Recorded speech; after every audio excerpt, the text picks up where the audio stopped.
আসসালামু আলাইকুম প্রিয় দর্শক, আজকে আমরা ঢাকা হোটেলে খাবারের জন্য আসছি। তারপরে যা হলো আর কি। তো আমরা খাবারের জন্য অপেক্ষা করতে থাকলাম। প্রথমে আমরা অর্ডার দিয়েছিলাম নান রুটি এবং সাথে থাকবে ডাউল সবজি মিক্স করা। তো তারপরে একজনে বলতেছে সে এটা খাবে না, তো কি করা যায়। তারপরে আমরা বিরিয়ানির অর্ডার দিলাম। তো এখানে হাফ প্লেট বিরিয়ানি হচ্ছে 12 রিয়াল।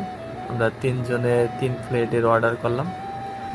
তো এক পর্যায়ে আমরা খাওয়া শুরু করলাম। তো সালাড দিল, মরিচ দিল। আচ্ছা, আর যাই হোক, খাবারের শেষ পর্যায়ে কিন্তু একজনের প্লেটে চুল পাওয়া গেল। তারপরে এক এক করে তিনজনের প্লেটেই চুল পাওয়া গেল। আমি কিন্তু আবার হোটেলে খাবার তেমন একটা পছন্দ করি না।